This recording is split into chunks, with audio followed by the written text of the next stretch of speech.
YouTube channel. ठीक है जी, हमने इससे पहले बायोमोलिक्यूल्स को ख़त्म किया जो कि चैप्टर 9 है क्लास 11 का, और अब हम स्टार्ट कर रहे हैं chapter 10 cell division and cell cycle. ठीक है, तो आपने पहले वीडियोस नहीं देखे तो प्लीज़ जाके उनको देख लीजिए। ठीक है, तो अब स्टार्ट करते हैं सेल साइकिल को एंड सेल डिवीज़न को। तो सबसे पहली चीज़, नीट में हर साल यहाँ से क्वेश्चन आता है, तो ये चैप्टर छोटा ज़रूर है बट बहुत ज़्यादा इंपॉर्टेंट है। मेयोसिस के प्रोफेस फर्स्ट से सबसे ज़्यादा क्वेश्चन आते हैं, पहले ही बता देता हूँ। तो चीज़ें बहुत ज़्यादा कॉम्प्लिकेटेड नहीं है, बहुत सिंपल है। एक ही टॉपिक से बहुत ज़्यादा क्वेश्चन आता है, तो मैं आपको आगे जाके बताऊंगा, पर थोड़ा बेसिक भी पढ़ लेते हैं ताकि आगे जाके आपको दिक्कत ना हो। ठीक है, तो सेल साइकिल क्या होता है, इसके कुछ पॉइंट्स लिखे हैं मैंने, पॉइंट वाइज ही आपको याद करना है। ठीक है, पहला point, cell division is a very important process in all living organism. Clear है, ये तो आपको समझ आता होगा। सेकेंड पॉइंट क्या है, the cell duplicates its genome and synthesize the other constituents of the cell, eventually divide into two daughter cells, and this process is called cell cycle। यानी ये देखो, सेल अपने अंदर के जेनेटिक मटेरियल को duplicate नहीं, दो भागों में विभक्त करेगा, डुप्लीकेट करेगा, सिंथेसिस करेगा अदर कंस्टिट्यूएंट्स ऑफ सेल, यानी कि माइटोकॉन्ड्रिया हो गया, साइटोप्लाज्म, प्रोटोप्लाज्म, इन सबको सिंथेसाइज करेगा और फिर डिवाइड हो जाएगा दो पार्ट्स में। सेल प्लेट बनता है प्लांट सेल में, सेल फरो बनता है एनिमल सेल में, तब वो डिवाइड हो जाता है दो सेल्स में। ठीक है, क्लियर है, ये सेल डिवीज़न, इसी को हम कहते हैं सेल साइकिल, इसी को कहते हैं। ठीक है, तीसरा point, during this process cell growth, DNA replication, cell division like events take place. इस प्रोसेस के दौरान कौन कौन सी चीज़ें होती हैं, सेल का ग्रोथ होता है, डीएनए रेप्लिकेशन होता है, सेल डिवीज़न होता है और अदर इवेंट्स भी होते हैं। ठीक, चौथा point, all the events of cycle cell cycle are them cells under genetic control. ठीक है, सारे के सारे जो ये प्रोसेस हैं वो सब जेनेटिक कंट्रोल के अंदर होते हैं सेल के। क्लियर, ठीक है। अब नेक्स्ट पॉइंट देखते हैं, पांचवा पॉइंट, नोट दिया है, सीधा नोट ही कर लेते हैं। नोट कौन कौन सा पॉइंट करना है, पहला पॉइंट है, a eukaryotic cell divides generally in 24 hours, every 24 hours, but it varies from organism to organism। ठीक, ये चीज़ें इंपॉर्टेंट है क्योंकि ये चीज़ें याद रखने वाली है। पहले वाली चीज़ें ऐसी बेसिक थी। ठीक है, सेकंड पॉइंट, यीस्ट जो यूनिसेलुलर फंगी है, एस्कोमाइसिटीज में आता है, divides only about in 90 minutes, 90 minutes में डिवाइड होता है। तीसरा point, there are the two types of cell division, meiotic और माइटोटिक। माइटोटिक और मियोटिक सेल डिवीज़न होता है। अभी हम फिलहाल माइटोटिक डिवीज़न पढ़ेंगे, देन मियोटिक डिवीज़न भी लास्ट में पढ़ेंगे, जिससे सबसे ज़्यादा क्वेश्चन नीट में आते हैं। क्लियर, यहाँ पे देखो क्या लिखा है, the cell cycle is divided into two basic phases, interphase and M phase. Interphase and M phase, यहाँ पे हम माइटोसिस फेज पढ़ेंगे, यानी माइटोटिक डिवीज़न पढ़ेंगे। ठीक है, यहाँ पे इंटरफेज होता है सेल में और एक एम फेज होता है। 90% चांसेस जो होता है, 90% जो ड्यूरेशन होता है वो इंटरफेस का होता है, सिर्फ और सिर्फ एम फेज सेल डिवीज़न का बहुत ही कम ड्यूरेशन, 1 घंटा ऐसा होगा। 95% जो वो होता है ना ड्यूरेशन, या फिर पूरा जो होता है सेल डिवीज़न का, वो इंटरफेस होता है। सिर्फ और सिर्फ 1 घंटा या 2 घंटा जो बचेगा उसमें 5% है ना, 10% वो होते हैं एम फेज का ड्यूरेशन। क्लियर है, अब आपको इंटरफेस क्लियरली बताता हूँ कि होता क्या है। तो इंटरफेस लिखो, it is a phase between two successive M phases, यानी दो माइटोटिक फेसेस के बीच का फेज इंटरफेस कहलाता है। इस फेज में in a cell cycle cell division last take place for only about an hour and rest of 95% of duration is of interphase, है ना, और ग्रोथ फेज। इंटरफेस को हम ग्रोथ फेज भी कहते हैं। तो देखो 95% of duration of cell division या cell cycle is of interphase, है ना, और जो 5% बच जाता है ना ड्यूरेशन, उसी में एम फेज होता है, यानी माइटोसिस फेज होता है। ठीक, this phase is further divided into the G1, S and G2 phase. Interphase में 3 फेजेस होते हैं, G1, S and G2 phase. S phase सबसे लंबा होता है इंटरफेस का। ठीक है, तो बारी बारी से इन फेजेस को देखते हैं। G1 फेज क्या होता है, it is a phase between mitosis यानी कि M and DNA replication phase. ठीक है, यानी कि एस फेज। एस फेज में क्या होता है, डीएनए का रेप्लिकेशन होता है। ये चीज़ आप याद रख लीजिए क्योंकि यही से क्वेश्चन बहुत ज़्यादा पूछे जाते हैं, ये आईएमपी है। क्लियर, तो G1 फेज किसके बीच का फेज है, mitosis M phase and DNA replication यानी एस फेज, इन दोनों के फेज के बीच का कौन सा फेज है, G1 फेज है। Here cell growth take place and cell is mitotically active. Mitotically नहीं बोल सकते, माइटोटिकली बोलो या मेटाबॉलिकली बोलो। ठीक है, मेटाबॉलिकली क्यों, क्योंकि सेल का ग्रोथ हो रहा है। माइटोटिकली क्यों, क्योंकि ये सेल डिवीजन के लिए प्रोसीड करेगा आगे जाके। क्लियर, तो माइटोटिकली और मेटाबॉलिकली दोनों तरफ से एक्टिव है, G1 फेज में होता है। ठीक है, एस फेज में सबसे इंपॉर्टेंट फेज है एस फेज, इसे सिंथेसिस फेज कहते हैं क्योंकि यहाँ पे डीएनए का रेप्लिकेशन या डीएनए सिंथेसिस होता है, ठीक। It is the phase DNA replication या सिंथेसिस टेक प्लेस, इसलिए इसको डीएनए या फिर सिंथेसिस फेज कहते हैं, एस फेज कहते हैं, ठीक है। अब यहाँ पे क्या होता है, अमाउंट ऑफ डीएनए पर साइकिल पर सेल डबल होता है, अमाउंट ऑफ डीएनए पर सेल डबल होता है क्योंकि डीएनए का रेप्लिकेशन होता है, बट क्रोमोसोम नंबर उतना ही रहता है, क्रोमोसोम का नंबर उतना ही रहेगा। देखो डीएनए का रेप्लिकेशन हो रहा है तो डीएनए यहाँ पे 1 था G1 फेज में, तो यहाँ जाके 2 डीएनए बन जाएंगे, डीएनए रेप्लिकेशन हुआ, लेकिन क्रोमोसोम एक ही रहेगा क्योंकि क्रोमोसोम के अंदर डीएनए रहता है, ठीक है। मान लो ये पाइप है, इसके अंदर ये पड़ा हुआ है डीएनए, ये जब एस फेज में जाएगा थोड़ी देर बाद तो ये दो बन जाएंगे, लेकिन ये जो पाइप है यानी क्रोमोसोम ये तो अकेला रहेगा ना, एक ही रहेगा। तो वही चीज़ समझा रहा हूँ कि सिंथेसिस फेज में डीएनए डबल हो जाएगा पर सेल में, लेकिन क्रोमोसोम नंबर सेम रहेगा। क्लियर है। अब यहाँ पे कुछ चीज़ें हैं, histone is the only protein synthesis in the S phase, ठीक है, and centriole duplicate in this phase. 3 चीज़ें याद रखनी है, डीएनए का रेप्लिकेशन होगा एस फेज में, हिस्टोन प्रोटीन का फॉर्मेशन होगा एस फेज में, और सेंट्रियोल्स का डुप्लीकेशन होगा एस फेज में। क्लियर है। चलो जी G2 फेज देख लेते हैं, फिर आपको डायग्राम के सहित समझा दूंगा कि होता क्या है, ठीक है। तो G2 फेज क्या है, प्रोटीन्स आर सिंथेसाइज्ड हेयर, यानी कि देखो एस फेज में हिस्टोन प्रोटीन सिंथेसिस हो रहा था, histone is a basic protein, लेकिन G2 फेज में पूरे प्रोटीन्स जो होते हैं, जो इसेंशियल प्रोटीन्स होते हैं, वो G2 फेज में सीक्रेट मतलब सिंथेसाइज होते हैं। अगर सिर्फ प्रोटीन आया तो G2 फेज लगाना, और अगर सिर्फ हिस्टोन प्रोटीन बोल दिया स्पेसिफिकली तो एस फेज लगाना। क्लियर, ठीक। तो प्रोटीन्स आर सिंथेसाइज्ड हियर, है ना, नोट क्या करना है, in S phase histone protein synthesize होता है, और G2 फेज में proteins other important proteins synthesize होता है। थोड़ा मैं डायग्राम दिखा देता हूँ आपको, ठीक है। देखो जी मैं बता रहा था ना आपको, है ना, कौन कौन सा फेज होता है करके, तो ये ऐसा एक डायग्राम के थ्रू समझते हैं। तो ये एम फेज इतना हो गया, पूरा ये पूरा इंटरफेस है ना, इतना बचा, ये पूरा इंटरफेस है, ये बस क्या है, ये एम फेज है इतना। क्लियर। तो यहाँ पे 3 भाग में डिवाइड करते हैं, G1 S and G2 phase. इसमें इंटरफेज में एस फेज सबसे बड़ा होता है जहाँ पे डीएनए रेप्लिकेशन होता है, G1 फेज ग्रोथ फेज होता है, इनिशियल फेज होता है, और G2 फेज लास्ट फेज होता है, इसके बाद सेल डिवीजन होता है, ठीक है, यानी कि माइटोसिस आता है, एम फेज आता है। तो G2 फेज में क्या होता है, प्रोटीन का फॉर्मेशन हो रहा है, एस फेज में क्या होता है, हिस्टोन प्रोटीन का फॉर्मेशन हो रहा है, डीएनए रेप्लिकेशन हो रहा है, सेंट्रियोल डुप्लीकेशन हो रहा है। G1 फेज में सिर्फ ग्रोथ हो रहा है। यहाँ पे देख लो डायग्राम, थोड़ा सा समझ आ जाएगा।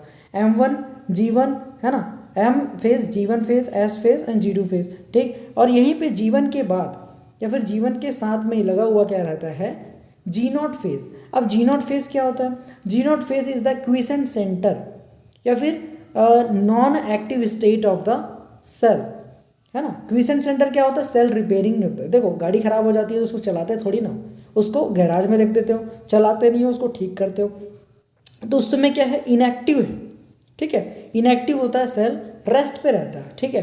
तो क्विसेंट सेंटर उसी को बोलते हैं, एक तरह का गैराज है जिसे हम G0 फेज कहते हैं, जहाँ पे सेल रिपेयरिंग के लिए जाता है, ठीक। एस फेज क्या है, लार्जेस्ट फेज है, ठीक है, इंटरफेज का, इंटरफेज ये पूरा है इतना, ठीक, इतना अच्छे से दिखा देता हूँ, ये इतना इंटरफेज है, और यहाँ पे ये जो त्रिकोण है ये एम फेज है।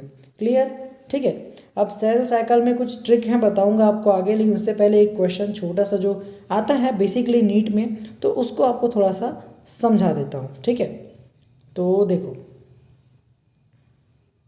चलो जी पहले थोड़ा सा नोट लिख लो इसका, ताकि आपको ना क्वेश्चन समझ आ सके। तो नोट में क्या है, बिफोर एस फेज सोमैटिक और डिप्लॉयड सेल्स में क्रोमोसोम का नंबर क्या था, 2n, डीएनए का नंबर क्या था, 2n, समझ आया। आफ्टर एस फेज, है ना, इन डिप्लॉयड में यानी 2n वाले में, है ना, क्रोमोसोम का नंबर क्या रह गया, 2n, है ना, डीएनए का नंबर क्या हो गया, 4n, यानी कि अमाउंट ऑफ डीएनए डबल होता है एस फेज में, मैंने पहले ही बता चुका हूँ, ठीक है। देखो क्वेश्चन समझो, सबसे पहले बोला क्या, इन सोमैटिक और vegetative cell after S phase the cell possess the twice amount of chromosomes and chromosome number and 4 times the amount of DNA, यानी कि सोमैटिक का मतलब होता है डिप्लॉयड, डिप्लॉयड में क्या होता है, 2n, अगर 2n नंबर ऑफ क्रोमोसोम था और डीएनए था, तो एस फेज के पास क्या हो गया, 4n हो गया डिप्लॉयड नंबर ऑफ डीएनए, और ये 2n का 2n रहा, है ना, ये डिप्लॉयड में 4n है और ये 2n है। लेकिन अब अगर आप हैप्लॉयड में देखो, यानी कि गैमेट से कंपेयर करो, कंपेयर टू द गैमेट, किससे कंपेयर करना है, ये ऑप्शन दिखाया गया है।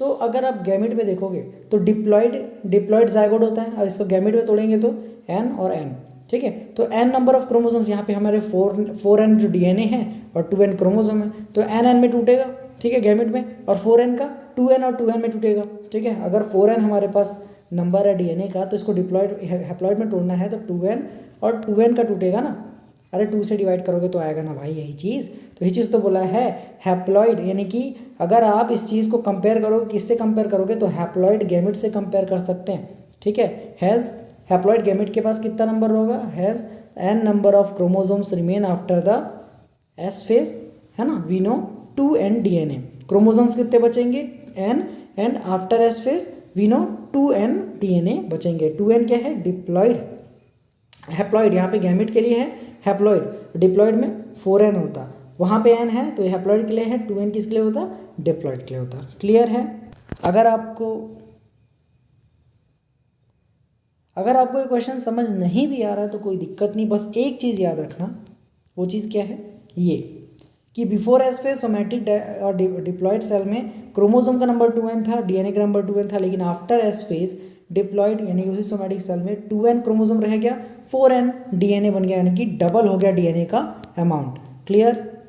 चलो जी, अब ये कंप्लीट हो गया। अब सेल साइकिल की थोड़ी ट्रिक देख लेते हैं कि सेल साइकिल में कौन कौन सी चीज़ें आती हैं, ठीक है। अब हम एम फेज पढ़ रहे हैं, कौन सा, एम फेज, इंटरफेज कंप्लीट। अब एम फेज देखते हैं, तो एम फेज की सेल साइकिल में ट्रिक होती है आई पास माई एनुअल टेस्ट, आई पास माई एनुअल टेस्ट, ये सीक्वेंस है एम फेज का, ठीक है। इसमें क्या क्या है, इंटरफेस, आई पास मतलब प्रोफेज, एम का मतलब मेटाफेज, ए का मतलब एनाफेज, है ना, टी का मतलब टीलोफेज, ठीक है। और यहाँ पे S phase is the largest phase in the interphase, यानी पूरे सेल साइकिल में ये 5 फेजेस होते हैं, उसमें से हमने एक फेज यानी इंटरफेज को कंप्लीट कर दिया, जिसमें एस फेज लार्जेस्ट फेज होता है, ठीक है। क्लियर है, ठीक है। बट एक फेज जी नॉट फेज के बारे में हमने बहुत कम जाना है, बाकी इसके बारे में हम जानेंगे एम फेज में, ठीक है। तो जी नॉट फेज थोड़ा देख लेते हैं, फिर एम फेज स्टार्ट करेंगे, ठीक है। तो जी नॉट फेज देखो, this phase occurs occasionally after G1 phase, G1 phase के बाद आता है और ओकेशनली आता है जब सेल डैमेज हो जाते हैं। Second point, cell enters inactive stage and not shows division, इस स्टेज में सेल इनएक्टिव रहता है, रिपेयर होते रहता है और कोई भी डिवीजन शो नहीं करता। तीसरा पॉइंट, सेल रिप्लेनिशमेंट और रिपेयर टेक प्लेस, यहाँ पे सेल का रिप्लेनिशमेंट या रिपेयर होता है। क्लियर। चौथा point, also called quiescent centre या क्वीसेंट स्टेज, क्वीसेंट स्टेज यानी जी नॉट स्टेज को हम quiescent stage of the cell cycle भी कहते हैं। क्लियर, इतना ही याद रखना, ज़्यादा कुछ याद नहीं रखना है। अब हम एमफेस को स्टार्ट करते हैं भाई, ठीक।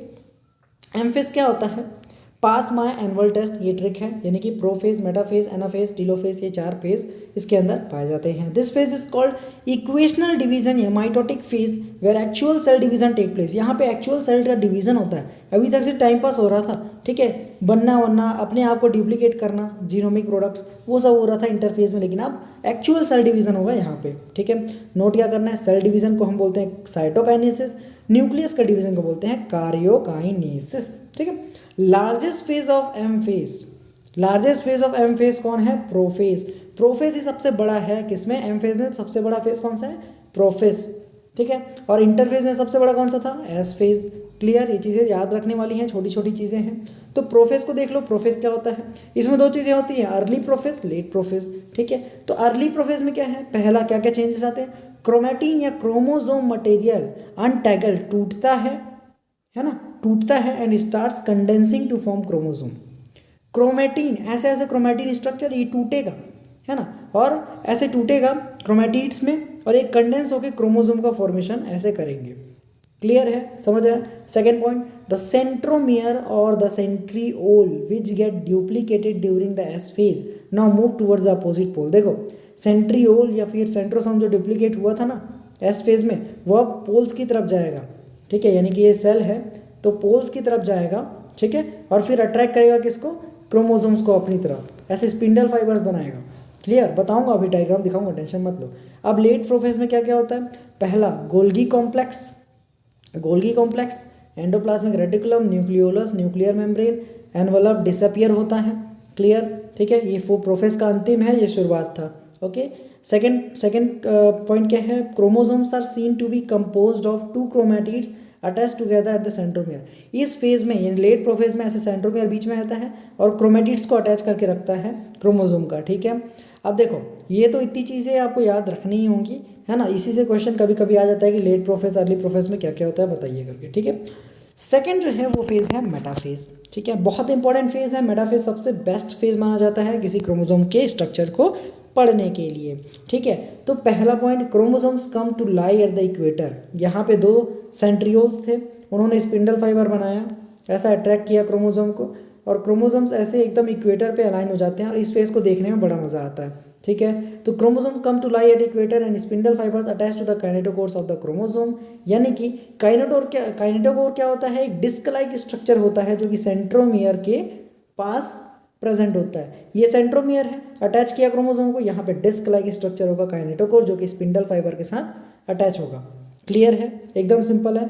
Second point, chromosome condensation completed. Metaphase में क्रोमोसोम का कंडेंसेशन कंप्लीट होता है। तीसरा point, the alignment of chromosome at metaphase is referred to as metaphase plate. यानी कि जो अलाइनमेंट हुआ है क्रोमोसोम्स का से इक्वेटर में, है ना, इसी को हम मेटाफेज का प्लेट कहते हैं, मेटाफेज प्लेट कहते हैं। सबसे इंपॉर्टेंट नोट जो नीट में आता है यहाँ से वो है कि spindle fibre attach to kinetochores of chromosome. NEET 2022 का क्वेश्चन है, कैसे आया था, विच वन इज करेक्ट और नॉट वाले में आया था। यहाँ पे क्या कर देगा पता है, स्पिंडल फाइबर काइनेटोकोर से अटैच होता है तो बोलेगा कि सेंट्रोमियर से अटैच होता है और स्टेटमेंट को गलत कर देगा। ठीक है, तो आपको याद रखना है वो सेंट्रोमियर से नहीं, काइनेटोकोर जो कि सेंट्रोमियर के ऊपर डिस्क लाइक स्ट्रक्चर होता है उससे स्पिंडल फाइबर्स अटैच होते हैं। अब स्पिंडल फाइबर क्या है, एक मैग्नेटिज्म पढ़ा है आपने नॉर्थ साउथ पोल का, है ना, तो वैसे ही होता है। मैं डायग्राम आपको दिखाऊंगा, टेंशन मत लो। यहाँ पे बस इतना याद रखो कि स्पिंडल फाइबर जो है वो काइनेटोकोर, क्रोमोसोम के काइनेटोकोर जो कि डिस्क लाइक स्ट्रक्चर होता है सेंट्रोमियर के ऊपर, उससे अटैच होता है। कभी मत भूलना, ये स्टेटमेंट इस चैप्टर की जान है। ठीक है, चौथा point, morphology of chromosomes mostly studied at this phase. क्योंकि क्रोमोसोम का अलाइनमेंट है ऐसे लाइन से, तो पढ़ने में भी आसानी होगी ना। ठीक है, तो चौथा फेज देखते हैं, एनाफेज देख लेते हैं। ठीक है, पहला प्रोफेज था, मतलब पहला तो इंटरफेज था ना, सेकेंड फेज प्रोफेज था, देन थर्ड वाला मेटाफेज था, देन एनाफेज, फिर टीलोफेज आएगा। क्लियर, तो चौथा नाम इसलिए दिए हैं एनाफेज। तो पहला point, centromere split and chromatid separate. ये सेंट्रोमियर था, जुड़ा हुआ था, अभी सेपरेट करेगा, कैसे होगा देखो, ये क्रोमेटिड, ये क्रोमेटिड, ठीक है, अलग अलग हो गया। क्लियर, आपको दिख रहा होगा डायग्राम में। Second, chromatid move to the opposite poles. देखो यहाँ पे आपको स्पिंडल फाइबर्स दिख रहे हैं, यानी कि ये नॉर्थ पोल, ये साउथ पोल, ऐसे अट्रैक्शन होता है। ठीक होता है ना, समझ रहे हो ना भाई, ऐसे ही अट्रैक्शन होता है। क्लियर, तो वैसी ही चीज़ें यहाँ पे बनती हैं, पोल्स बनते हैं। पोल्स में सेंट्रियोल्स रहते हैं जो कि डुप्लीकेट हुए रहते हैं एस फेज में, है ना, वो खींचते हैं अपनी तरफ इन क्रोमेटिड्स को जो कि टूट चुके हैं। देखो क्रोमेटिड्स अपने तरफ जा रहे हैं, ये एनाफेज है।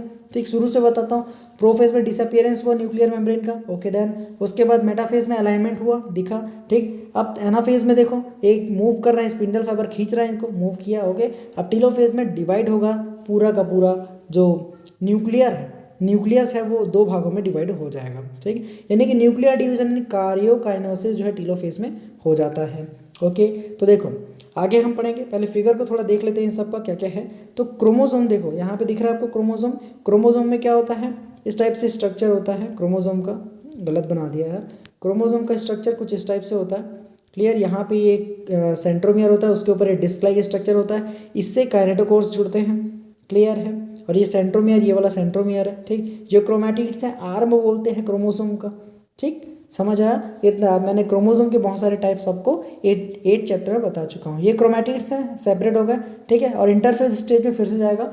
टीलोफेज स्टेज में ये न्यूक्लियर डिवीजन होने के बाद एक साइटोकाइनेसिस अलग से इसके बाद ही हो जाता है तुरंत, है ना। उसके बाद ये इंटरफेज फिर से स्टेज आएंगे, एक सेल से ना ये अलग 2 सेल बन जाएगा और ये फिर से इंटरफेज स्टेज में एंटर कर जाएगा। तो last stage that is telophase stage को एकदम प्यार से देख लेते हैं, देन साइटोकाइनेसिस को भी देख लेंगे, क्या दिक्कत है। It is the final stage of karyokinesis. Second, the chromatids which attach to the each other and becomes chromosome. यानी क्रोमेटिड्स जो सेपरेट हुए थे ना, क्रोमेटिड्स जो सेपरेट हुए थे अलग अलग, ठीक है, ऐसे ऐसे अलग हो गए थे। ठीक, वो फिर से अटैच हो जाएंगे, क्रोमोसोम का फॉर्मेशन करेंगे। And chromosomes cluster at opposite poles. Opposite poles में ऐसे क्रोमोसोम जो है क्लस्टर कर जाएंगे, है ना, इधर इधर अपोजिट पोल्स में क्लस्टर कर जाएंगे। ठीक है, and nuclear envelope Golgi body nucleolus endoplasmic reticulum फिर से रीअपियर होगा। And at the last cytokinesis होकर, यानी कि कार्योकाइनेसिस के बाद साइटोकाइनेसिस हो जाएगा। यहाँ पे न्यूक्लियस डिवीजन हुआ, कार्योकाइनेसिस टीलोफेज में हुआ, अब साइटोकाइनेसिस होगा इसके बाद, टीलोफेज के जस्ट बाद साइटोकाइनेसिस हो जाता है। ये अलग से फेज नहीं है, साइटोकाइनेसिस इसी में इंक्लूडेड है, टीलोफेज के लास्ट में हो जाता है। ठीक है। तो साइटोकाइनेसिस होता है, ये भी क्लियर बताते हैं आपको, ठीक है। 2 मिनट का काम है यार, तुरंत साइटोकाइनेसिस को बता देते हैं, फिर हम मियोसिस स्टार्ट करेंगे नेक्स्ट वीडियो में, ठीक है। साइटोकाइनेसिस क्या है? पहला, it is division of cell, cell का डिवीजन बोला जाता है इसको। In animals cell furrow helps to divide the cell. देखो प्लांट्स में सेल प्लेट बनता है डिवाइड होने के लिए इन दोनों को, ठीक है, और एनिमल्स में सेल फरो बनता है दो सेल्स को डिवाइड करने के लिए, ठीक है। तीसरा सबसे इंपॉर्टेंट पॉइंट है, यहाँ से क्वेश्चन आया नीट में, in plants cell plate forms wall formation start. Cell plate का फॉर्मेशन कैसे होगा? Wall formation starts in the centre of the cell and grows outward to meet the existing lateral walls like centrifugal. देखो cell का wall का formation कैसे होगा, यानी cell plate का फॉर्मेशन कैसे होता है यहाँ पे प्लांट सेल में, ये इस तरीके से जाता है और ऐसे जाके मिल जाता है किसी पूरे के पूरे क्या बोलते हैं वॉल को, ठीक है। इस तरीके से एक सेल प्लेट बनता है बीच में और ये दो चीज़ को डिवाइड कर देता है, ऐसे ऐसे ऐसे ऐसे करके ऐसे बनेगा और ये पूरी तरीके से डिवाइड कर देगा एक सेल को दूसरे सेल से। क्लियर है? तो इस तरीके से सेल प्लेट का फॉर्मेशन होता है सेंट्रीफ्यूगल मेथड से। चौथा point, cell plate represent the middle lamella which is made up of calcium pectate. ये भी इंपॉर्टेंट है। सेल प्लेट क्या से बना होता है? मिडिल लेमिला से। मिडिल लेमिला को रिप्रेजेंट करता है और मिडिल लेमिला किससे बनता है? सेल कैल्शियम पैक्टेट से। क्लियर? सेल प्लेट किस चीज़ को रिप्रेजेंट कर रहा है? मिडिल लेमिला से। मिडिल लेमिला है उससे जुड़ा हुआ है कौन? सेल प्लेट, ठीक है, उसी से बना हुआ है मान लो। और मिडिल लेमिला किससे बना होता है? कैल्शियम पैक्टेट से।